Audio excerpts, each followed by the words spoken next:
સાધક પ્રભુને પ્રાર્થના કરી અને લગભગ પછી જ પોતાની સાધના ક્રમના દૈનિક વેપારમાં જોડાય છે. એવો એક નિયમ છે. એટલે આ મંગલાચરણ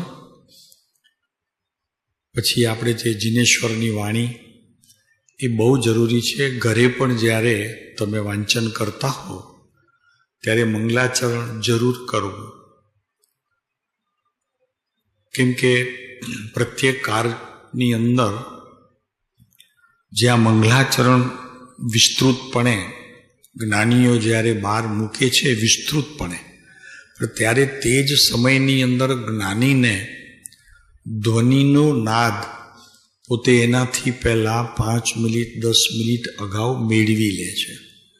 કેમ કે ધ્વનિ છે એમાં શબ્દો નથી હોતા અને વિશ્વમાં મનુષ્યો કરતાં તિર્યંચોની જાતિ વધુ છે.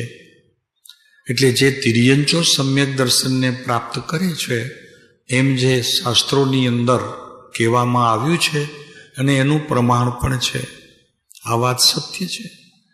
તો એ જ્યારે પણ પોતાના આત્માને દ્રષ્ટિ તળે લેવાનો પ્રયત્ન કરે છે ત્યારે એમની પાસે શબ્દો પણ નથી અને શબ્દોને સમજવાની શક્તિ પણ નથી. એ માત્ર મનુષ્ય પર્યાયમાં જ એ 6 પર્યાપ્તિમાં ભાષા પર્યાપ્તિ એ મનુષ્યોને જ પ્રાપ્ત હોઈ શકે છે. મનુષ્યોને એક મુશ્કેલી થઈ કે જ્યાં ભાષા સમજણમાં આવી ત્યાં ધ્વનિને ભૂલી ગયો, ભૂલાઈ ગયું છે. પણ તમને ખ્યાલ હશે કે ભગવાનની ધ્વનિથી જ ભગવાન પોતાના બોધની શરૂઆત કરે છે અને કોઈ પણ શબ્દના ઉચ્ચાર વિના લોકો સુધી એ પહોંચતો ધ્વનિ એનો અર્થ પકડાય છે. ભગવાન ઓમ ખાલી પ્રણવ મંત્ર પછીથી નામ આપવામાં આવ્યું. પહેલાં તો એ શબ્દોરૂપી જથ્થાનો મોટું પ્રમાણ આ ઓમ ધ્વનિની અંદર પડેલું છે. લોકો પોતાના વિચારો સાથે, પોતાની સમજણ સાથે અને કેટલી પોતાની તૈયારી છે એ સાથે, આત્માની ભૂખ કેટલી છે પ્રાપ્તિની, એ પ્રમાણે ઓમ ધ્વનિનો નાદ અને એનું અર્થ સમજી જાય છે. અત્યારે વાત ચાલે છે પરમ કૃપાળુ દેવનું અંતર્યામીપણું. તો પરમ કૃપાળુ દેવનું આ અંતર્યામીપણું કે તમારી ભીતર પ્રવર્તતા જે કંઈ વિચારોને કેમ જ્ઞાની જાણી શકે છે, તો ખ્યાલ રાખો એ શબ્દો દ્વારા નહીં, તમારી ધ્વનિ દ્વારા. તમારી ભીતર પણ સૌથી પહેલા શબ્દના ઉચ્ચાર પહેલા એક ધ્વનિનો નાદ ધીરો ધીરો ધીરો ધીરો ચાલ્યા જ કરે છે. અને જ્ઞાનીઓને કોઈ જ્ઞાનની અનહદ શક્તિના કારણે એ તમારી ભીતર પ્રવર્તતો ઓમના નાદની સાથે એક શબ્દ પ્રયોગ પણ છે, એ તમે ઉપયોગ કરો છો. જ્ઞાની એ તમારી ધ્વનિને પકડી લે છે અને એમાંથી તમારા વિચારો શું ચાલે છે એ પોતે જાણી શકે છે. એને અહીંયા અંતર્યામીપણું કહેવામાં આવે છે. કેટલું બધું આપણે આ માનવ પ્રાપ્ત કર્યા પછી, માનવપણું પ્રાપ્ત કર્યા પછી કેટલો બધો નશો ચડે છે આપણને. નશો છે એક જાતનો, મને બધું જ મળી ગયું છે. પ્રભુ તે ખોયું કેટલું છે એની પાસે તારું લિસ્ટ નથી. આ મોટો ભાગ તે ખોયો છે. નહીતર મનુષ્યોમાં એટલી શક્તિ છે, અને પાછું એવું છે કે ધ્વનિ બંધ નથી થયો, એ નિરંતર છે તારી ભીતર, અને એ બહાર પણ આવે છે. તારો લક્ષ્ય નથી, કેમ કે શબ્દોમાં એવો તું ગૂંથાઈ ગયો છે, બસ એના સિવાય જાણકાર બીજું મારી પાસે કંઈ છે જ નહીં. તે તિર્યંચોનો વિચાર ન કર્યો, સમ્યક દર્શન કેમ પામે છે? 1,00,000 યોજનના શરીર જેટલા મચ્છ ભીતર દરિયામાં, કેટલાય સમુદ્રો છે. આ એક તો તમને દેખાય છે, તો એ સમુદ્રોમાં રહેલા મચ્છ પણ આત્મજ્ઞાન પામી શકે છે. અને ત્યાં મોટું કારણ શું છે? કોઈ શાસ્ત્ર જ્ઞાન નથી. સમજાય છે? કોઈ શાસ્ત્ર જ્ઞાનનો ત્યાં કારણ બી નથી, અને એનું કાર્ય પણ પ્રવર્તતું નથી. એક જ કારણ કાર્ય છે, હું આ દેહ નહીં, હું આત્મા છું. આમ આટલા યોજનના વિસ્તારવાળું શરીર તે મારું નહીં. આનું ગોલન અને ગૂંટન ક્યાંથી મળે છે? તો કે પોતાની ભીતર જે ધ્વનિ સતત ઉત્પન્ન થાય છે, એમાં જ્ઞાનીઓના સંદેશા નિરંતર આવ્યા જ કરે છે. હું નથી સમજી શકતો, મને તે તરફનું લક્ષ્ય નથી, મારો ઉપયોગ નથી, હું શબ્દોની ઝાડમાં ફસાઈ ગયો છું, અને એને જ સર્વસ્વ માની અને એનાથી મારું કાર્ય થશે એમ જે મારી માન્યતા છે, પ્રભુ એનાથી ગૂંચવાયેલો છું. તમને ખ્યાલ છે, અત્યારે તમારી આ ઓમ ધ્વનિનો નાદ જે છે એ 5 પદ કહો તમને પ્રિય છે તો એ લઈ લો. અરિહંત સિદ્ધાચાર્ય ઉપાધ્યાય સર્વસાધુ કે વિશ્વની અંદર એ 5 પદથી, પદમાં કોઈ એનાથી ઊંચો નથી. દ્રવ્યથી ઊંચા છે, પછી પદની કોઈ કિંમત નથી. છેલ્લે અરિહંત પદનો પણ અભાવ થઈ કરી અને તે સમયની અવસ્થામાં એકલો પોતાનો આત્મા જ ઝળકે છે. ત્રિકાળી ધ્રુવ તત્વો સામાન્ય થઈને હવે છે. વિશેષ ત્યારે એની પાસે છે ખરું, તમારા ખપનું નથી. વિશેષ પર્યાય સામાન્ય ધ્રુવ. જરી સમજો પ્રભુ, મૂળ વસ્તુ આપણે ખોઈ નાખી છે, એને પ્રાપ્ત કરવાનો સંદેશો પરમ કૃપાળુ દેવનું અંતર્યામીપણું, મનોપર્યત જ્ઞાન એમ નહીં સમજતા. એ મનોપર્યત જ્ઞાનની અંદર પણ જો ધ્વનિના નાદને તમારા જીવનમાં સમજવાની, સમજાવવાની અને સમજવાની કોઈ તમારી પાસે મૂડી જ નથી, સમજી લેજો આત્મજ્ઞાન નહીં થાય. આપને ધ્વનિના નાદથી થશે. આ સંસાર પરિભ્રમણનો કિનારો એનાથી આવશે. આપણે જોઈ રહ્યા છીએ આ એમનું કૃપાળુ દેવનું જીવન, કે બીજાના ભાવો કેમ જાણી શકતા હતા. અમને પૂછે ઘણા, તો કે સાહેબ એ મનોપર્યત નહીં. મેં કીધું નહીં, મનોપર્યતથી ઘણું આગળ છે. શું થાય? અને હમણાં તમને નાદ આવે છે, એ ખ્યાલ છે તમને? આ ધ્વનિનો નાદ, ઓમકાર ધ્વનિનો નાદ તમારી ભીતર રહેલું સર્વજ્ઞપણે પરમાત્મ તત્વ, કે જે સર્વજ્ઞની વાણી અત્યારે પણ ઝીલી શકે, એ હિસાબે તો જ્ઞાનીઓએ બહાર કર્યું કે આ વિશ્વની અંદર કોઈ એક એવો સમય નથી કે જ્યાં સર્વજ્ઞની વાણી ખરતી ન હોય. અરે કેટલી તાકાત તમારી ભીતર ભરી પડી છે. અરે એક અંશ માત્ર પણ કોઈ શક્તિનો તમે ઉપયોગ નથી કરતા. પ્રભુ દુઃખની વાત છે. જ્ઞાનીઓ કહે છે કે આટલું મળીએ છતાં, અને મળ્યું છે પાછું તારા પુરુષાર્થથી. તે કર્યું છે આ માનવ સુધી પહોંચવાનું. આ પુરુષાર્થ તારો છે, ભગવાને કૃપા નથી કરી. ભૂલ છે આપણી કે મારા ભગવાનની કૃપાથી મને આ મનુષ્ય ભાવ મળ્યું છે. તમારી મહેનત, તમારો પુરુષાર્થ, તમારી જિજ્ઞાસા તમને અહીં સુધી લઈ આવી છે. હવે તમારી પાસે જે શક્તિ છે તેનો ઉપયોગ તો કરો. આ પરમ કૃપાળુ દેવે થોડોક ઉપયોગ કર્યો, જાજો કર્યો, ત્યારે કીધું કેવળ જ્ઞાન અમને પ્રવર્તે છે, થોડું કર્યું તમારા ભાવ જાણી શકે છે. પ્રભુ શું છે આ તાકાત કોની છે? પરમ કૃપાળુ દેવની તાકાત છે એમ આપણે કહીએ નિમિત્ત અપેક્ષાએ. તાકાત તો જે તમારી પાસે પડી છે તે એમની પાસે પડી છે. એમને યુઝ ટુ કર્યું, તમે એને રહેવા દીધું.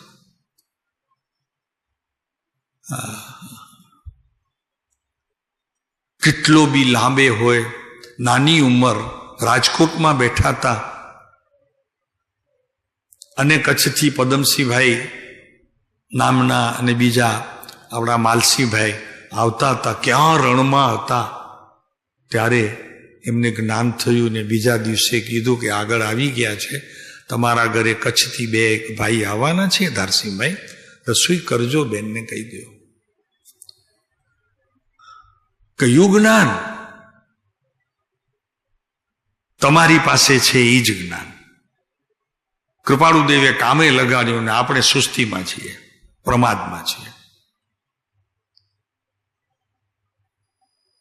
આ અંતર્યામીપણું તમારા ભાવ જાણે છે એટલું જ નહીં, પણ કોઈક આવવાનો છે એનું લાંબેથી પણ તમને ખબર છે એ અવધિનો વિષય છે.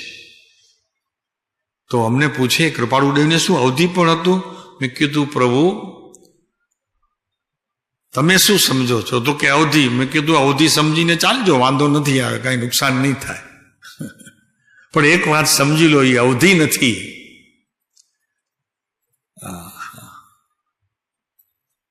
કેમ કે જેટલું જ્ઞાનીઓ પૂર્વે સર્વજ્ઞની વાણીમાં આવીને આવ્યું છે એને આપણે આગળ લઈ જઈ અને જો વાત કરીએ તો દોષનું કારણ છે.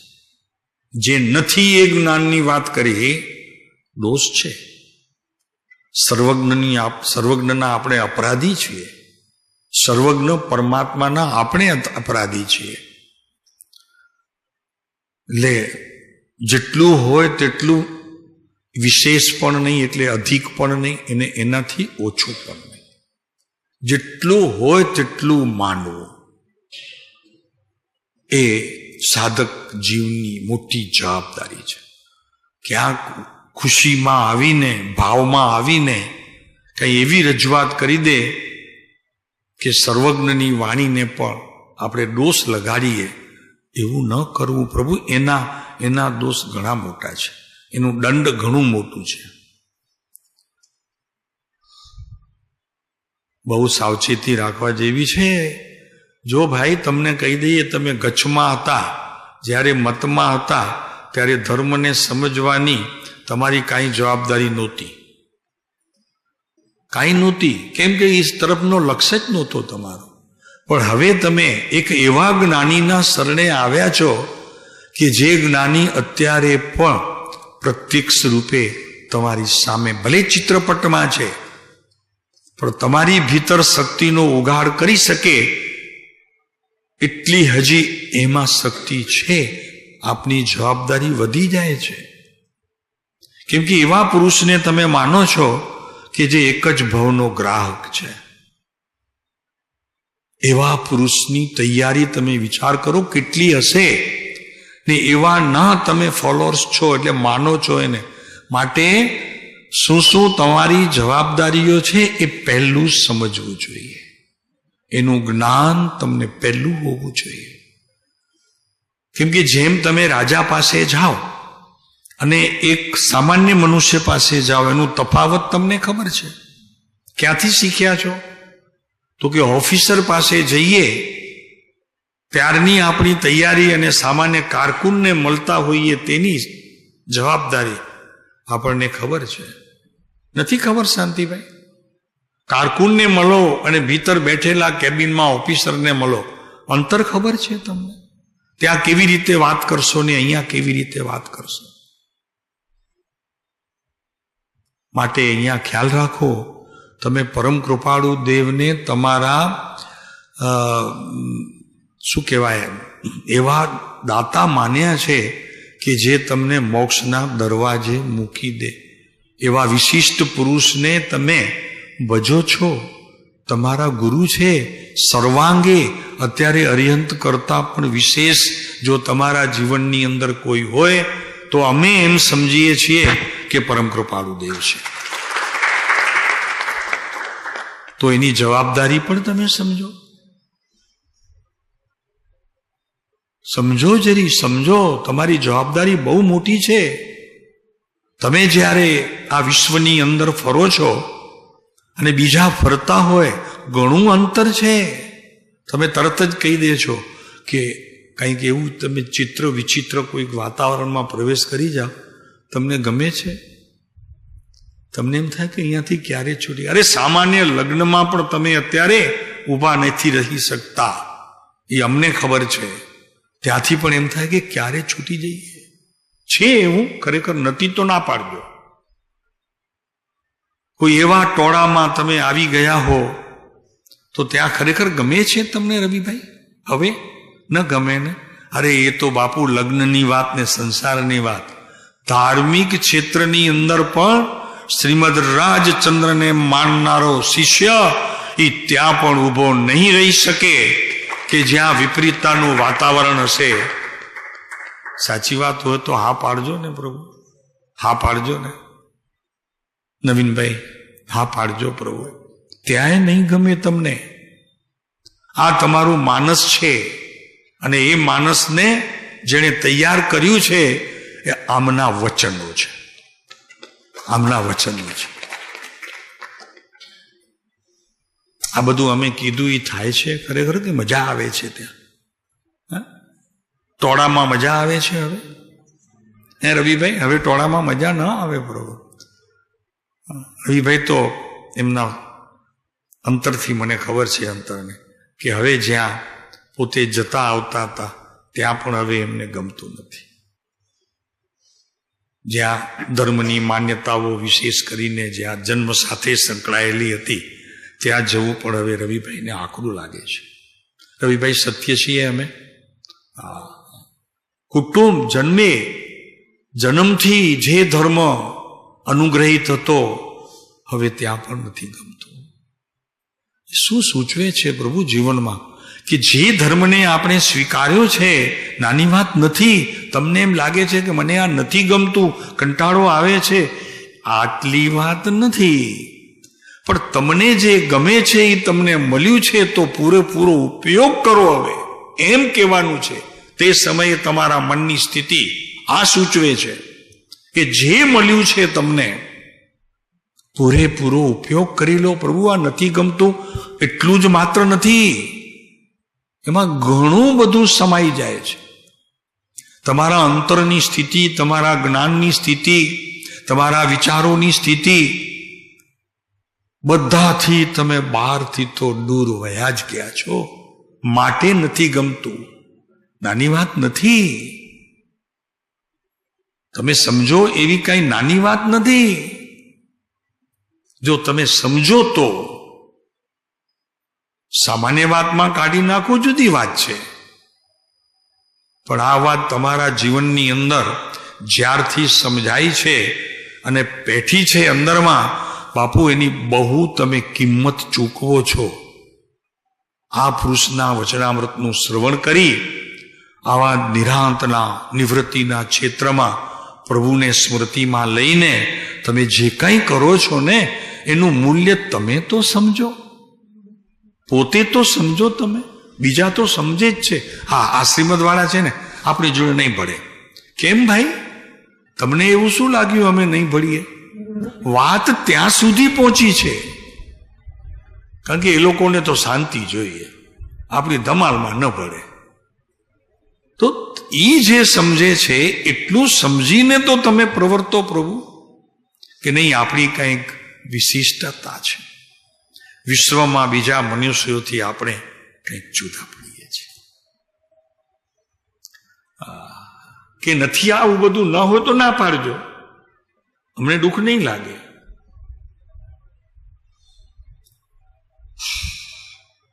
નવીનભાઈ આમાં સત્યતા છે કે નહીં? ભલે અમે કહીએ એટલી નહીં, અમે કદાચ ઓવર કહેતા હશું, પણ થોડીક તો છે. આપ ધર્મ ક્ષેત્રમાં કોઈની જોડે બેસીને હવે વાત કરી શકશો? ઉપાશ્રયમાં, સ્થાનકમાં, મંદિરોમાં, તીર્થ સ્થાનોમાં. તમે પાલીતાણા જશો અને આ સંઘ બધા જોશો તો શું તમને ગમશે બધું? સાચું કહેજો અમને, તો અમને એમ લાગે કે નહીં અમે તમારા અંતરમાં પેસીને તમારી વાતો કરીએ છીએ. ના હોય તો ના પડજે, અમે અંતર્યામી નથી કૃપાળુદેવની જેમ. હે શાંતિભાઈ, હવે ધર્મ ક્ષેત્રોની અંદર તમને ગમે છે? ધર્મ ક્ષેત્રોની અંદર બહુ એકદમ તમારા માટે કોઈ અતિ મૂલ્યવાન વસ્તુની અમે તમને ભેટ આપીએ છીએ. જેને ધર્મ ક્ષેત્રોની અંદર હવે ગમતું નથી, જેણે પોતાનું આત્મક્ષેત્ર વિશ્વમાં શ્રેષ્ઠ છે એમ માની લીધું છે, માટે ગમે નહીં. એના માટે આત્મક્ષેત્ર પોતાનું વિશેષ છે. એવા જીવો આ પુરુષને માને. ભાઈ, બધાનું ગજું પણ નથી. હા, અને સાથે તમારું પુણ્ય પણ છે. પુણ્ય પણ છે. પુણ્યની તમારી પાસે જે પ્રોપર્ટી છે ને, તમે અત્યારે ભલે ઓછી કરી હોય પણ પૂર્વનું તો છે ને, સાથે આવે છે. ને હવે જે ભેગું થશે એ ફરી પાછી ભેગું થશે. આનાથી ઉત્કૃષ્ટ સ્થાનમાં તમને લઈ જશે. તમે કહો એક વાત, અહીંયા કૃપાળુદેવ તમે ચિત્રપટમાં જુઓ છો. હવે અહીંયાથી તમે જ્યાં જશો એવા ઉચ્ચ સ્થાને, તો આ જ ડ્રેસમાં તમને કૃપાળુદેવ મળે તો શું થાય કયો? આ જ ફેસમાં ને આજમાં મહાવિદ્ય ક્ષેત્રમાં ગયા, 5 મહાવિદ્ય ક્ષેત્ર છે ત્યાં ગયા. અરે લ્યો ને દેવલોકમાં ગયા તો કૃપાળુદેવને એમ થાય કે આ ભરત ક્ષેત્રની અંદર રાજનગર કુકમાના મુમુક્ષુ એક્ઝામ્પલ પધાર્યા છે, અને એ જ સ્થિતિએ તમને કંઈક દર્શન આપી દેવુંની તો બધી એમને તો ઘણી બધી શક્તિઓ હોય છે, એ આવી શકે એ જ રીતે બહાર, અને તમને દેખાય તો મને કહો તમને શું થશે? એક ખાલી કલ્પના કરો તમે. એ તમે જે કરવાના હો તે અમને કહેવાની જરૂર નથી, કલ્પના કરો તમે. બાપુ આવી સ્થિતિમાં અહીંયા આપજો, આવી સ્થિતિમાં આપજો. તો ચાલો આપણે આગળ ચાલીએ. પહેલા પ્રાર્થના કરીએ પરમ કૃપાળુદેવને. આ એક ખ્યાલ રાખજો, પ્રાર્થનાનું મહાત્મ્ય ઘણું છે. એના માટે તમારે વાંચવું હોય તો ગાંધીજીની પ્રાર્થનાની એક આખી અલગ બુક નીકળી છે. તો પ્રાર્થનાથી ગાંધીજીને કેટલા આત્મિક સંબંધીના વિચારો, એની સાથે ન કરવા જેવા કામોની પણ યાદી પ્રાર્થના પછી એમને સ્મૃતિ થઈ છે, અને એની પણ એમને નોટ કરી છે કે પ્રાર્થના પછી મારા આત્માની એટલે મારા જ્ઞાનની એટલે કે મારા સમજણની આ સ્થિતિનું સર્જન થયું છે કે જે મારે ન કરવું જોઈએ. આજે વાઇસરને મારે ન મળવું જોઈએ, વાઇસરોયને આજે મારે ન મળવું જોઈએ, આજે કોઈ જાહેર સભા મારે કરવી ન જોઈએ, કેમ કે મારા આત્મિક પરિણામ ઠીક નથી. અરે એની પણ તમને ખબર પડે છે, તમે આંખ આડા કાન કરો છો. બધું જ કે છે, ભીતર રહેલું આત્મતત્વ ધ્વનિપણે તમને સતત કે છે, પણ એ પકડવાની સ્થિતિ સાધન છે તમારી પાસે, છે અત્યારે છે, હમણાં બેઠા છો તો છે. 24 કલાક 365 દિવસ તમારા આયુષ્યના છેલ્લી ઘડી સુધી છે તમારી પાસે એ ધ્વનિ. અને કૃપાળુદેવે આટલું જ કર્યું છે. જેવી રીતે ટોકરસિંહભાઈ મહેતાનો પ્રસંગ છે, તમને ખ્યાલ છે, બધાને તમે વાંચ્યું છે, તો એનું જરાક વાત કરીએ તો તમને ખ્યાલ આવશે કે એ ટોકરસિંહભાઈ મહેતા એમના જ કુટુંબી હતા, અને બીમાર પડ્યા. એમને સોલું આપણે શું કહેવાય, કયું રોગ થયું? સન્નીપાત. તો એક રાતે બરોબર 7 વાગે એ કવિરાજ કૃપાળુદેવ એમના ઘરે ગયા તો પૂછ્યું કે મહેતા કેમ છો? તો દેવચંદભાઈ બાજુમાં ઊભા હતા, એમના ભાઈ ટોકરસિંહભાઈના કે માંદગી બહુ વધે છે, શક્તિ ઘટી ગઈ છે, માંદગી બહુ વધે છે. કૃપાળુદેવે એમને કહ્યું કે તમે બધા આગળ જાઓ, મેં તમને પૂછ્યું નથી એમ ન કહેતા એમને કહ્યું કે તમે જરા આગળ જાઓ. ખરેખર તો પૂછ્યું તું ટોકરસિંહભાઈને, પણ દેવચંદભાઈને એમ લાગ્યું કે એ તો અત્યારે બાંધીને મૂકી રાખ્યા છે, અમને એ શું કહેશે, એમને કંઈ ખબર બી નથી કે હું ટોકરસિંહ છું ને મનુષ્ય છું. આવી સ્થિતિમાં અત્યારે હતા એટલે એમને જવાબ આપી દીધો.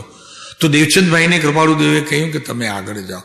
જુઓ જ્ઞાનીની વાત, આપણે શું કહીએ ત્યારે હોશિયારી આપણે બતાવીએ. શું કહીએ તો કે તમને પૂછ્યું, તમે શું કામ બોલો છો, હું એમને પૂછું છું, બહાર જાઓ તમે, એમ ન કહેતા શાંતિથી.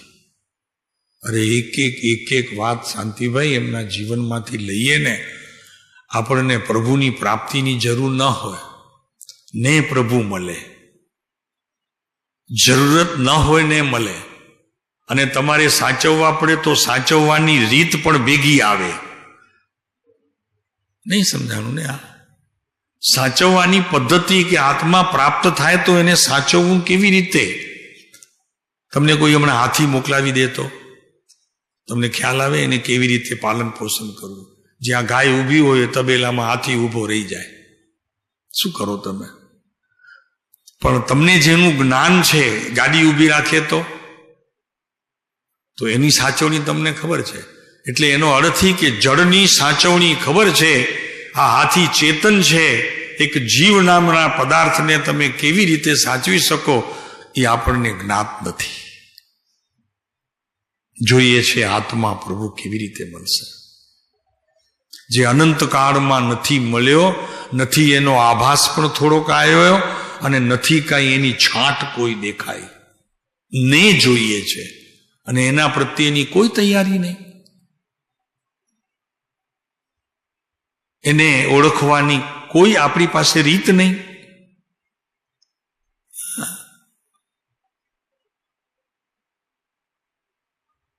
બહાર નીકળીએ, ખંખેરીને નીકળીએ ને કેમ છો ને કેમ છે ને મારું બહુ પગ દુખે છે, આજે ફોન આવીને મુંબઈથી તો માથું ફરી ગયું મારું, એમ નછી તો ઠેકાણે લાગે છે, કોઈ નાક ઠેકાણે કાન નથી થયા.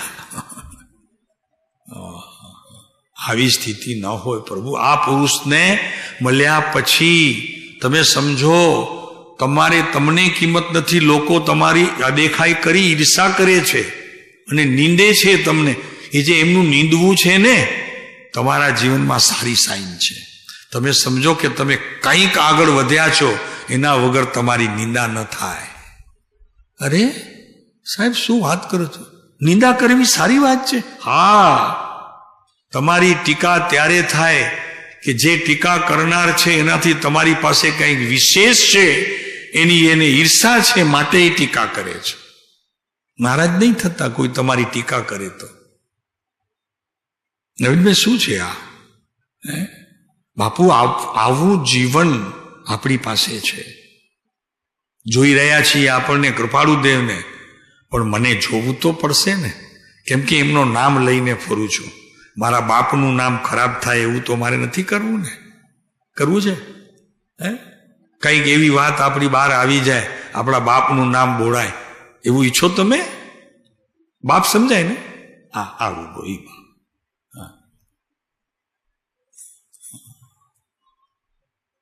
તો એ ટોકરસિંહભાઈ પાસે ગયા. કૃપાળુદેવે પૂછ્યું, તમે કીધું પહેલા તો કે તમે બધા અળગા જાઓ. અળગા જાઓ એનો અર્થ કે તમે બિલકુલ ખાટલાની નજીક ના આવો, બહાર જાઓ. એટલે બધા દીવાનખાનામાં જ્યાં ભીત હતી ત્યાં આવીને ઊભા રહ્યા.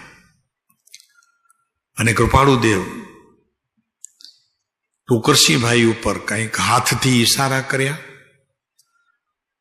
કંઈક મોઢાની આકૃતિ બદલાવીને ઈશારા કર્યા. આંખ બંધ હતી એમની આંખ બંધ હતી, કેમ કે બાંધી રાખ્યા હતા, તોફાન કરતા હતા. સનેપાત વાળું તોફાન બહુ કરે, પોતાને ભાન જ ન હોય એવી સ્થિતિ થાય સનેપાતમાં.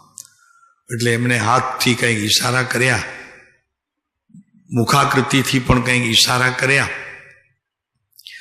કંઈક હોઠના ઈશારા પણ કર્યા.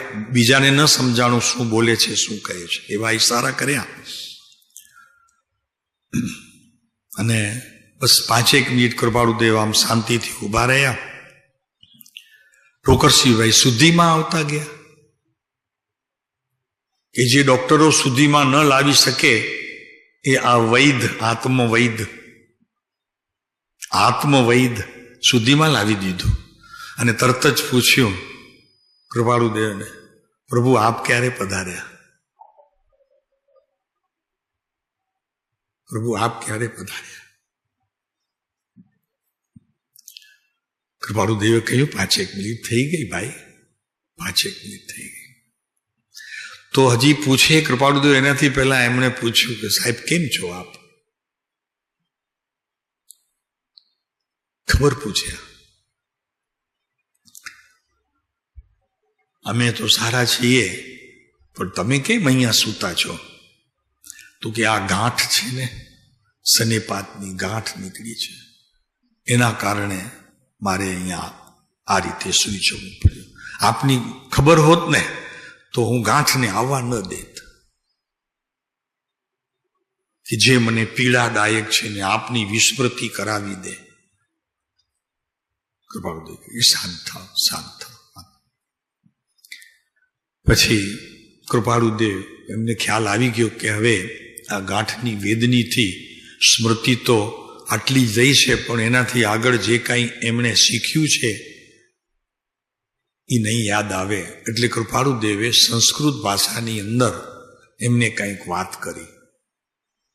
સંસ્કૃત એક એવી ભાષા છે કે જેને ધ્વનિ વધુ છે, 75% એમાં ધ્વનિ છે, 25% જ માત્ર શબ્દો છે, કે જેને પૂદગલ સાથે સંબંધ છે અને જે ધ્વનિ છે એની ચેતના શક્તિ સાથે સંબંધ છે. એક સંસ્કૃત ભાષા છે. અને આપણે ઇન્ડિયાની કોઈક એવી, હિન્દુસ્તાનની આ નબળાઈ, આપણે સંસ્કૃત ભાષાને મૂકી અને બીજી ભાષાઓને માન્ય કરવા માટે અત્યારે સ્કૂલમાં પણ આપણે આ જ કરીએ છીએ. મને એ નથી કહેવું, કેમ કે આ થવાનું છે. આ ભવિષ્યવાણી છે, જ્ઞાનીઓની ભવિષ્યવાણી છે. નાશ થઈ જશે સંસ્કૃતિ ભાષાનો, સંસ્કૃતનો નાશ થઈ જશે, એના સંસ્કારનો પણ નાશ થઈ જશે, કે જેમાં માત્ર ધ્વનિ છે. 75%, 75% પણ નાશ થઈ જશે. એનું કારણ જ છે કે એવા જીવો આ કાળમાં આવશે અને એ છવાઈ જશે, એટલે બધી સંસ્કૃતિઓ હિન્દુસ્તાનની સમાપ્ત થઈ જશે. અને આમ ધીરે ધીરે ધીરે ધીરે છઠ્ઠો કાળ પણ આવીને ઊભો રહેશે. આપણા હાથમાં હજી આવા પુરુષો છે, અને એટલે જ કૃપાળુદેવે અંબાલાલને સંસ્કૃત ભણવા માટે મોકલાવ્યો. અને મજા એવી, બીજું બધું ન શીખવા કરતાં એમને ખબર પડી કે આ અઘરો વિષય છે, હું નહીં સમજી શકું, મારે એટલું જ સમજવું છે કે પરમ કૃપાળુદેવને ઓળખું, એટલા જ સંસ્કૃતના શબ્દો સિવાય મારે કાંઈ જાણવું નથી. અને એ જાણીને આવ્યા સંસ્કૃતના શબ્દો.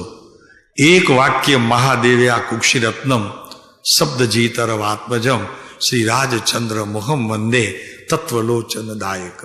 વળી પાછું કૃપાળુદેવ કહ્યું કે હવે નવું લખી આવો, તો એ જ લખી આવ્યા. ત્રીજી વખત કીધું તો આ જ લખી આવ્યા. કૃપાળુદેવ સમજી ગયા, છતાં પૂછે છે પરીક્ષા માટે કે શું તને બીજું આવડતું જ નથી? તો કે ના પ્રભુ, આના સિવાય મને કાંઈ આવડતું નથી. એનું કારણ એ છે કે આ મહાદેવ્યા કુક્ષિરત્નમ, એમાંની ધ્વનિ અંબાલાલ માટે ઘણી હતી, એ કાર્ય કરી ગઈ. એ ધ્વનિ પકડી લીધું એમણે.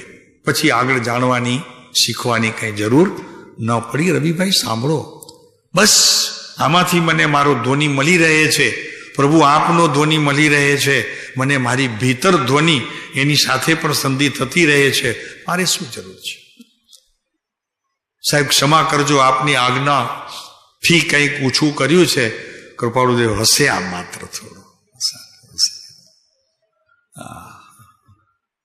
બધું ખલાસ થઈ જશે, બધું સમાપ્ત થઈ જશે. આ પુરુષ મળ્યો છે આપણને બધાને, હવે મળ્યો છે કહીએ છીએ આટલી વાત કર્યા પછી. હવે વાંધો નહીં ને વેગજીભાઈ, આ મળ્યા પછી કહીએ છીએ. તમે તમારી કિંમત સમજો, બસ તમને જે મળ્યું છે તેની કિંમત સમજો. દાખલા તરીકે કોઈ તમને અત્યારે પૂર્વજોની પ્રોપર્ટીમાંથી 1 કરોડનો ચેક લઈને અહીંયા સાજનગરમાં આવે કે લ્યો ને બેન, તમારું આ પૂર્વનું કંઈક હતું ને કંઈક મિલકત હતી ને આ બધો ખજાનો નીકળ્યો છે, આ 1 કરોડનો ચેક. અમે પૂછી શકીએ તમારી સ્થિતિ ત્યારે શું હોય? અને એવું થયેલું અગાસમાં, એવું થયેલું એક બેનને 13 વર્ષની ઉંમરમાં વિધવા થયા હતા, લગ્ન થઈ ગયા હતા વહેલા. એ આપણા કચ્છના જ હતા. એમને બન્યું હતું એવું. 70 વર્ષની ઉંમરે જોગેશ્રીમાં એમના બધા જે પહાડો હતા એમાં એ ભાગીદાર હતા, એમના ઘરવાળા અને ભાઈઓ બધાએ મિલકત વેચી અને એમાંથી પૈસા આવ્યા. તે સમયે 75 લાખ રૂપિયા આવ્યા એમના ફાળે. અગાસને આમ સોંપી દીધા, ચેક તમારું છે, મારું કાંઈ નથી. કેમ કે 13 વર્ષની ઉંમરે એ બેન અગાસ આવીને રહ્યા અને છેલ્લા આયુષ્યના છેલ્લા શ્વાસ સુધી છોડ્યું નહીં અગાસ.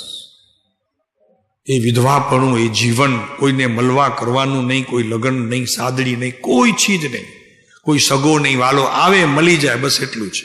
પોતે ક્યાંય ગયા નહીં. કચ્છના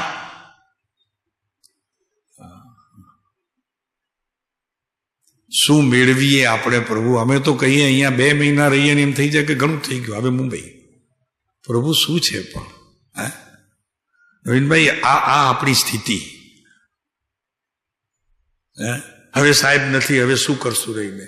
સાહેબ જાય ખાડામાં, હું તો છું કે નહીં? શું વાત છે? એટલો રાગ?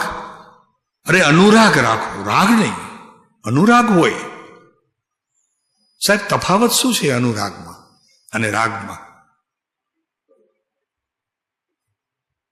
અરે રહો અહીંયા રહો, અહીંયાની શાંતિ માણો. અહીંયાથી મારો પ્રભુ 4 વખત ગયા છે, 4 વખત અહીંયાથી મારો પ્રભુ ગયો છે. અરે કંઈક તો તેના પરમાણુને કંઈક તો માણો પ્રભુ. અને તમારી વાત, અહીંયા રોજ આવવું નહીં સાહેબ, નથી. પ્રભુ એ ધરતીને સ્પર્શ કરશો ને, ભાવિ ઉજળું થશે.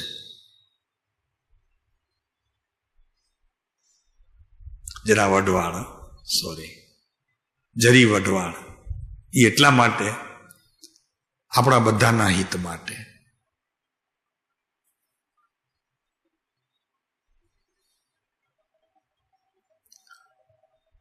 એ બેન અગાસ રહી ગયા.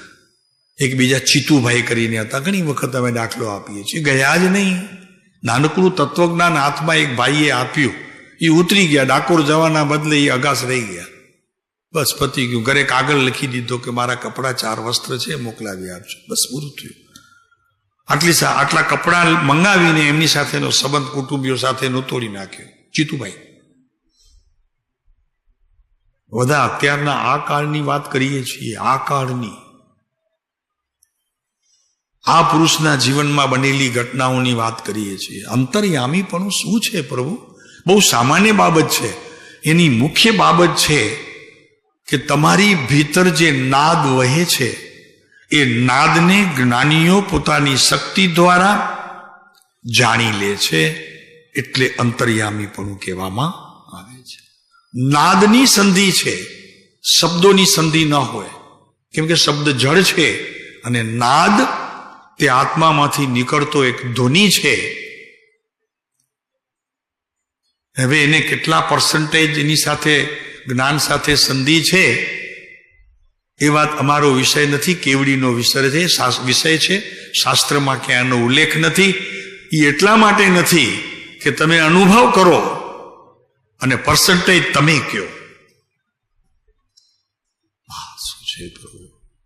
આ સહેજે બધું સવારના બહુ વહેલી સવારે આ વિચાર આવ્યો. મેં કીધું પ્રભુ અંતર્યામી પણ તો ખરું, આવ્યું કેમ, મળ્યું કેમ? કૃપાળુ દેવને બીજાના ભાવ જાણવાની શક્તિ આવી ક્યાંથી? પોતાની પાસે છે. તમારી પાસે એ મૂડી છે, બધાની પાસે છે.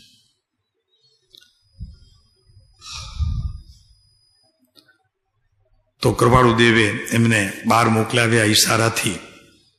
પછી તરત જ પૂછ્યું, ઠુકરસિંહભાઈ હવે કેમ લાગે? સાહેબ ઠીક છે, બધું ઠીક છે, વેદની નથી, હવે ઠીક છે. પાછા આવ્યા, વેદનીથી પાછા લાવે એવી અંતર્યામીની શક્તિ તો જુઓ. આ તમારી ભીતર પ્રવર્તતા ધ્વનિના નાદને આ શક્તિ પ્રદાન છે. તમે તમારા તો દુઃખ ટાળો પણ તમારી શરણે આવેલા જીવોના પણ દુઃખ તમે ટાળી શકો એટલી તમારામાં શક્તિઓ ભરી પડી છે. અરે એક અંશ તો ઉપયોગ કરો પ્રભુ.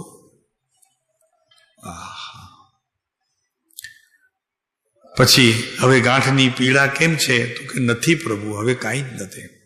પછી એક શ્લોક બોલ્યા જે ઈડરમાં એમને લઈ ગયા હતા. શ્લોક બોલ્યા. કૃપાળુદેવ પૂછ્યો, ટોકરસિંહભાઈ યાદ છે? તો કે હા પ્રભુ, આપણે ઈડરમાં બોલેલા, એની ધૂન ચલાવેલી આપણે.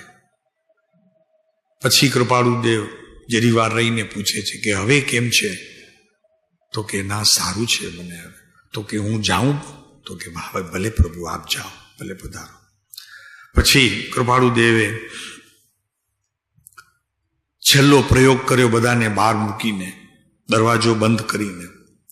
અપાન વાયુ અને મૂળ વાયુ એ બેની સંધિ હોય છે. દેહ છૂટતી વખતે આ બે ક્રિયા એવી રીતે ચાલે છે, એ તમને હું લખેલું છે એ તમને સમજાવું.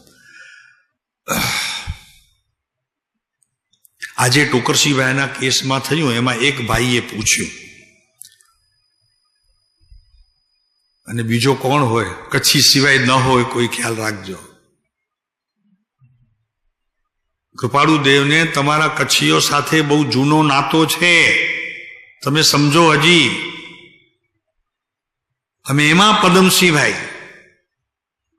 પદમસિંહભાઈએ પૂછ્યું. ત્યાં રહેતા હતા બાજુમાં પાયદુની ઉપર, અને રોજ મંદિરમાં ભેગું જવાનું થાય. એ પુરુષની પુણ્યાઈ તો જુઓ. પદમસિંહભાઈને પૂછે છે પદમસિંહભાઈ, તો કે સાહેબ, મને આ ખબર મળ્યા, આ બધું શું છે? કે જરા વારમાં જીવ શાંત થઈ ગયો, પીડા મટી ગઈ, તો તમે કોઈને આ આપી શકો? આ વિદ્યા કોઈને આપી શકો? કૃપાળુદેવ એના માટે તો કાંઈ ઉત્તર ના આપ્યું, પણ એટલું બોલ્યા કે ભાઈ, આમાં કાંઈ જ નથી. પ્રાણવાયુ અપાન વાયુની સાથે સંબંધથી કેટલો છે એને નાભી કમળ ઉપર હાથ મૂકવાથી એનું અંતર ખ્યાલમાં આવે. જેમ જેમ આયુ ઘટતું જાય તેમ પ્રાણવાયુ ઘટતું જાય, અને અપાન વાયુ જે છે એની વિસ્તાર એનો વધતો જાય. મેં ખાલી આટલું જ કર્યું છે, બસ, બાકી કાંઈ નથી કર્યું. એ વાયુ ફેર કર્યું છે. તો શું સાહેબ? તો કે પ્રાણવાયુ અપાન વાયુ સંબંધીથી રહેલ છે. દરેક વખતે શ્વાસને અપાન વાયુ શરીરની અંદર ખેંચે છે. અપાન વાયુ છે ને, એ અંદર ખેંચે છે. અને તમે જે બહાર કાઢો છો, એ અહીંયા કે છે કે શ્વાસને અપાન વાયુ શરીરની અંદર ખેંચે છે, તેને શ્વાસ કહે છે. આ અંદર ખેંચાણ. અને બીજું એની સાથે પ્રાણવાયુ છે. હવે એની વિધિ, તેને શ્વાસ કહેવાય છે. ને પ્રાણવાયુ શ્વાસને અંદરથી બહાર ખેંચે છે. આ બધી ક્રિયા આપણે લઈએ છીએ ને, ઊંડા શ્વાસ લો એમ કે છે ને, આ યોગવાળા કે છે ને, એને પાછળનું કારણ. ઊંડા લ્યો પછી ધીરે ધીરે છોડો, એ પ્રાણવાયુ. ઊંડા લ્યો, એ અપાન વાયુ ખેંચાય છે ઉપર તમારા શરીરમાં, તેને ઉચ્છ્વાસ કહેવાય છે. પ્રાણ અને અપાનની સંધિ છે. આ બંનેની સંધિ છે. જ્યાં અપાન વાયુ જાય છે ત્યાં પ્રાણવાયુ તો હોય જ છે, પણ એની ક્રિયા બદલે છે. ખ્યાલ આવ્યો? એની ક્રિયા બદલે છે. ભીતર હિ ભીતર, એ અત્યારે આપણો વિષય નથી યોગનો, એટલે જવા દઈએ. પણ આ રોજ આવી રીતે પ્રયોગ કરવાથી એક લાભ એ થશે કે તમારું પ્રાણવાયુ એકદમ દ્રઢ થશે, એકદમ સ્ટ્રોંગ થશે. એનાથી તમે પોતે પણ ગમે તેટલી બીમારીમાં કોઈ પ્રકારની વેદની હોય, એ વેદનીને તમે કદાચ મટાડી ન શકો, પણ એને કંટ્રોલ કરી શકો, એટલી તાકાત છે. આપણે આ યોગ ક્રિયા કરીએ છીએ, તેમાં હમણાં આપણે જે ભાવનાબેનને બોલાવ્યું, બહુ સરસ ક્રિયા કરાવે છે. શીખવા જેવી છે તમારા શરીરના સુખ માટે પણ એમાંય સવારના ગેરહાજરી, બધાની 50% ગેરહાજરી હતી. આ વાત સાચી હતી? હા, તમને કોઈને ખ્યાલ છે કે નહીં? નથી ખ્યાલ? આવું તમે ક્યાં ખ્યાલ રાખો? અમારું મન તો ચોખ્ખું ને, એકદમ શાંત, એકદમ. એ અમને ખ્યાલ આવ્યું હતું કે ઘણા ઘરમાં અને ઘણા બંગલાઓમાં જ બેઠા હતા, એ આવતા નહોતા. પ્રભુ, એમ ન કરો, અહીંયા અમે જે કંઈ ક્રિયા કરાવીએ છીએ તો એવી કોઈ ક્રિયા કરાવતા નથી કે તમારું કંઈ અહિત થાય, હિત થાય માટે જ મૂકીએ છીએ. એ કેમ સમજાતું નથી? હા, ત્યારે કેમ ભૂલી જાઓ છો એ વાત? બરોબર છે મેઘજીભાઈ, ઠપકો આપવા જેવા છીએ કે નહીં? અમે સાહેબે જે કંઈ અહીંયા ગોઠવ્યું હોય છે સમજીને ગોઠવ્યું હોય છે, તો તેમાંય પાછી તમારી એબસન્ટ, ગેરહાજરી, એના પાછળનું રહસ્ય છે. અને રહસ્ય આ જ છે કે તમે ગમે તેવી બીમારીમાં હશો, યોગની સાથે અયોગપણે જ્યાં રહ્યો છે એવો જે પદાર્થ જેને દેહ સાથે સંબંધ જ નથી, એ તો બહાર કાઢવામાં છે. અપાન વાયુ છે, બહાર ખેંચવામાં, અંદર ખેંચે છે એ પણ કંઈ કામનું નથી. શાંતિથી જે લેવાય છે તે પ્રાણવાયુ છે. કંઈક શીખો એમાંથી. એટલા માટે અહીંયા બોલાવ્યા હતા. ને સવારના એ બેન બરોબર 6:55 હાજર થઈ જાય, એક્યુરેટ. આ બધું શીખવા જેવું આપણને. લેટ ગો ન કરો પ્રભુ, આ બધું શું છે? હા, સાહેબને તો કંઈ ધંધો નથી, જે કોઈ મળે એને બેસાડીને એને કરાવે. અરે પ્રભુ, એમ નથી. આ યોગ ક્રિયા તમારા પ્રતિક્રમણ સાથે જોડાયેલી છે. તમે જે પ્રતિક્રમણ કરો છો ને એની સાથે આ યોગ ક્રિયા જોડાયેલી છે. યોગ ક્રિયા બીજા ધર્મોની અંદર તો છે, પણ વિતરાગ માર્ગમાં જૈન દર્શનની અંદર એને તમારા પ્રાણવાયુ સાથે સંબંધ છે. એ યોગને આપને કદાચ ખબર નહીં હોય, નિયમ સારની અંદર આખું યોગ શક્તિનો એક આખું ચેપ્ટર મૂક્યું છે કે આ આપણને ફુરસદ ક્યાં છે. અરે નથી ફુરસદ તો કાંઈ વાંધો નહીં, પણ અહીંયા જે પ્રોગ્રામ રહે છે એમાં તો હાજરી આપો પ્રભુ. કમસે કમ એટલું તો કરો. એને તો ગૌણ ન સમજો તો કે ઠીક છે સાહેબ તો રાખે. હવે એમ ન કરો પ્રભુ, એમ ન કરાય નહીં. એમ જેવું થાય તેવું. પહેલા કંઈ સારું થશે, શરૂઆતમાં તમને આવડી જશે એવું નથી. પ્રયત્ન તો કરો, કોશિશ તો કરો.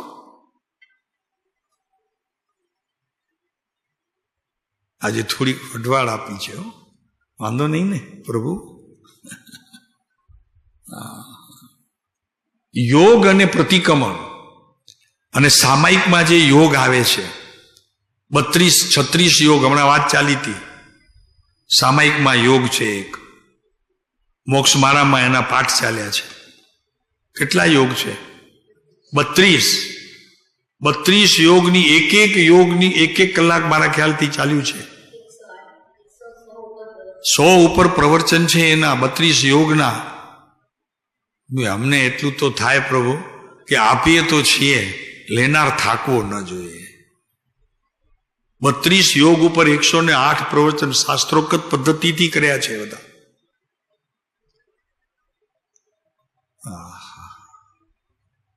જોડાયેલો છે, એની વાત કરશો. એના પ્રવચન તૈયાર રાખ્યા છે કે જૈન દર્શનની અંદર યોગ ક્રિયાને કેટલો સંબંધ છે. લોકો એમ માને યોગ એટલે વેદાંત. નહીં પ્રભુ, એમ નથી, એમ છે નહીં. અને વેદાંત પણ છે ને, એમાંથી ઘણું જાણવાનું છે, ઘણું શીખવાનું છે. માત્ર દ્રવ્યાનું યોગનો વિષય પકડીને બેસવું જોઈએ નહીં ભાઈ. પ્રભુ તમે સમજો. અરે આની પાસે પણ આકાશ ભર્યું પડે એટલું બધું છે.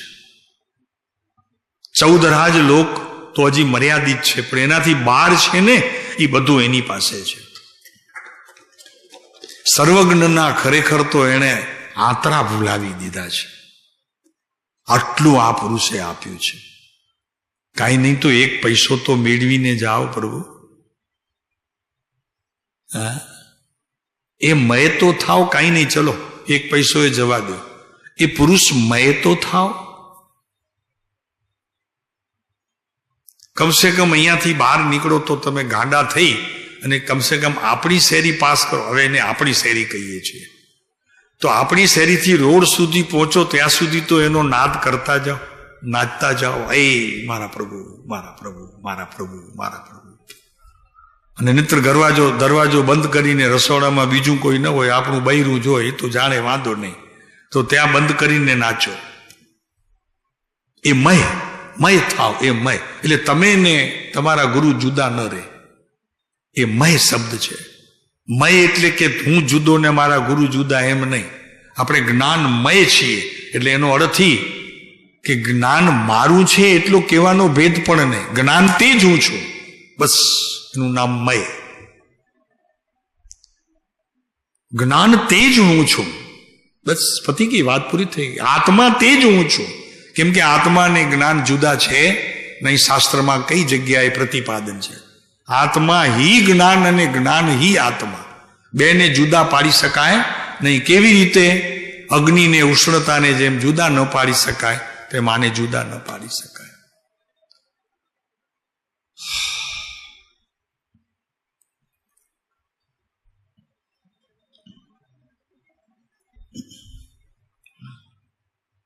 પોણો કલાક પછી તોકરસીભાઈનો દેહ છૂટી ગયો. દરવાજો બંધ કરી કૃપાળુદેવ નીકળી ગયા. ભરામણ કરી, કોઈ ખોલતા નહીં. એમનો પ્રાણ છૂટી ગયો છે, પણ એના અંશો હજી પ્રદેશો એની જોડે જશે. એ પોણો કલાક. તમારું એવું છે પ્રભુ. એક વાત કરશું આવતીકાલે, હવે તો સમય નથી, આવતીકાલે કરશું કે આ પ્રાણ અને પ્રદેશ એની સંધિ કેવી રીતે થાય છે એની વાત તમને આવતીકાલે કરશું. તો અહીંયા વાત આપણે કરીએ છીએ. પોણો કલાક સુધી કૃપાળુદેવે કોઈને પણ અંદર જવાની મનાઈ કરી, દરવાજો બંધ કરી નીકળી ગયા. ખબર આવ્યા તરત જ કે સાહેબ તબિયત પાછી બગડી છે. પોણો કલાક પછી દરવાજો ખોલ્યો હશે ત્યારે કૃપાળુદેવ કહેશે કે બનવાનું બનશે. આવ્યા નહીં, દુકાનેથી ઊભા થયા નહીં. બનવાનું બનશે એમને ખબર હતી. અમારે જે કામ કરવાનું હતું એ કરીને અમે નીકળ્યા છીએ. પછી તરત જ 10 મિનિટે બીજો એક છોકરો આવ્યો હતો કે પ્રાણ છૂટી ગયા. કૃપાળુદેવે કીધું એ ભાઈને બનવા જોગ. બસ કાંતિભાઈ, આ પુરુષ પાસે શું શક્તિ છે અને આપણા કોઈક મહાભાગ્ય છે કે એ પુરુષને સર્વાંગે આપણે સ્વીકાર કરી લીધા છે. બીજા કોઈ પુરુષને પ્રવેશ કરવાની નો એડમિશન મૂકજો, લખી રાખજો અંદર, નો એડમિશન. બધાનો આદર કરજો, વિવેક બધાનું કરજો, વિનય બધાનું કરજો, પણ અંતરમાંથી આ પુરુષને બહાર ના મૂકતા. આ વાત ખ્યાલ રાખજો. બહાર છે, નાનીઓ હોય બહાર, એવું નથી. આદર કરવો આપણી ફરજ છે, એનું સન્માન કરવું ફરજ છે. જેવી રીતે છોકરો હોય બહાર, પાડોશીનો હોય કે નીચે રમતો હોય કોકનો હોય, પણ બાળક છે ને તો ઉપાડી લ્યો છો ને તરત જ, એને ચોકલેટ આપો છો ને, બાળક છે. એમ બાળક સમજીને બીજા બધા જેટલા જ્ઞાનીઓ હોય એ બધા જ્ઞાનીઓ છે.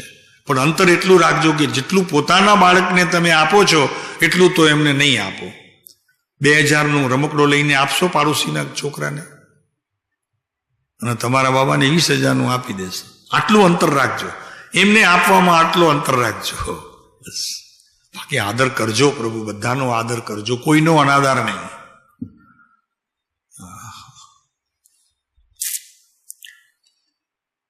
તો આપણે પ્રાર્થના જરા આજે જોઈ લઈએ કે પ્રાર્થના કરવી કેવી રીતે. પરમ કૃપાળુ દેવને આ પ્રાર્થના કરી એટલે કોઈ પણ જ્ઞાની હોય સામે, પરમાત્મા હોય, એને પણ પ્રાર્થના આ કરવી. હે પરમ કૃપાળુ, હે પરમ દયાળુ પરમાત્મા, અમને તારી મહાન સારપ આપ. સારપ એટલે તારી પાસે જેટલી સુંદર સુંદર સંપત્તિ હોય એ બધી અમને આપ. અને તારી પ્રેમ ભરી ક્ષમાશીલતા અમને શીખવ. પ્રેમ ભરી ક્ષમા. આપણે ક્ષમા આપીએ છીએ, દેરાણી હોય ને જેઠાણીના ઝઘડા હોય તો ક્ષમા આપીએ છીએ, પણ એમાં પ્રેમ નથી હોતો. કડવાશ જે 8 વર્ષ કે 10 વર્ષ કે 20 વર્ષ ચાલી હોય એ કડવાશ સહિત ક્ષમા આપીએ છીએ, ત્યાં પ્રેમ નથી હોતો.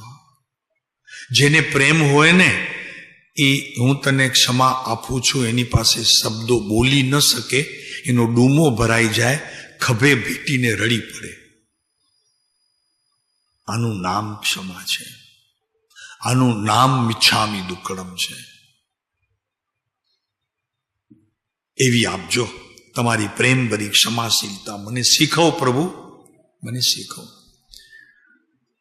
હે પરમ કૃપાળુ, મનુષ્ય વચ્ચે ભાગલા પાડતા ભેદ, મનુષ્ય વચ્ચે ભાગલા પાડતા ભેદ અને એના ભાવથી જ્યારે હું પ્રવર્તું મને ઊંચકી લે છે, મને ત્યાંથી ખસેડી લે છે, એ સ્થાનથી મને છોડાવી દે છે.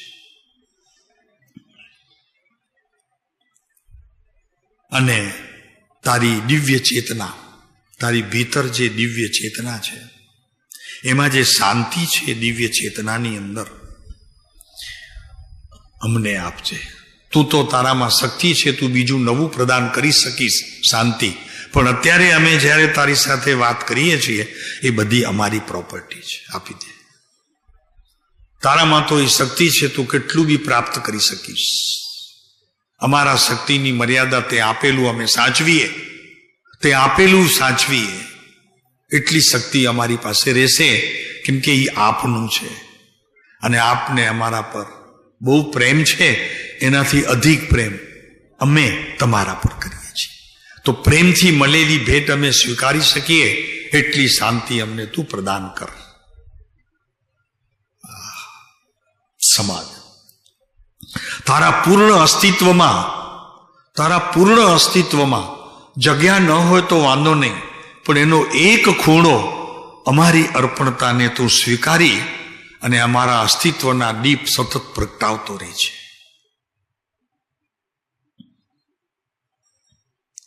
તારી સાથે સંધિ નહીં કરી શકીએ, પણ તું પ્રદેશોથી બહાર જઈ શકે છે, તો એ પ્રદેશોનું થોડુંક દાન અમને આપતો રહે છે, જેને કરુણા કહે છે. સુંદર પ્રભુ, આવી સ્તુતિ રોજ કરવી બાપ, રોજ કરવી પ્રભુ.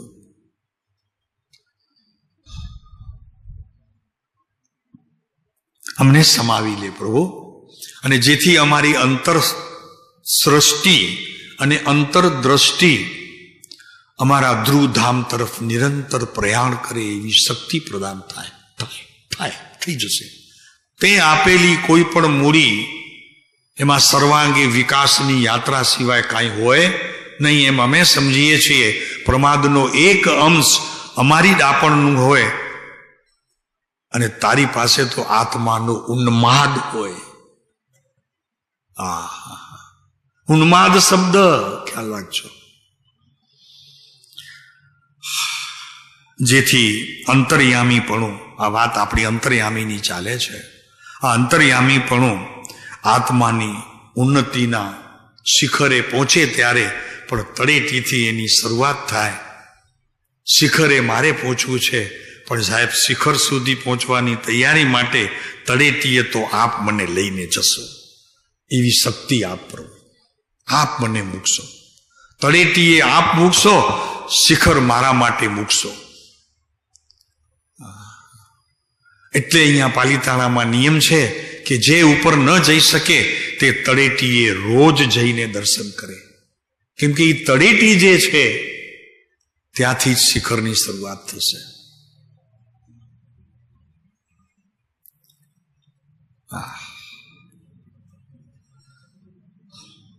સુખ શાંતિ દાતા, પ્રભુ પ્રખ્યાતા, દિલના દાતા, હે સ્વામી મારા દિલના દાતા આપજો. કાલે કીધું તું, મારા દિલના દાતા. તમારી પરવાનગી વગર આ દિલમાં એટલે હૃદયમાં, તમારી પરવાનગી વગર મારા હૃદયમાં કોઈ એક વાત આવે ખરી વિચારોના ઝાપટમાં, પણ એ બેસવાની હિંમત ન કરે, ત્યાં રહેવાની હિંમત ન કરે, ઊભો રહીને પાછો તરત જ ત્યાંથી વયા જાય, એવા વિચારોને આપ જ સંભાળી શકશો, આપ આપશો, એ દાન આપ આપશો. ખોટા વિચારોથી મને બચાવવા આવે છે ને ભાઈ, અશુદ્ધ આત્મા શુદ્ધ આત્માને અરજ કરે છે, તેમાં આવે છે જે જેને યોગ્ય હોય તે તું આપને વગેરે ઘણું બધું છે, બહુ સુંદર છે, બહુ સુંદર છે.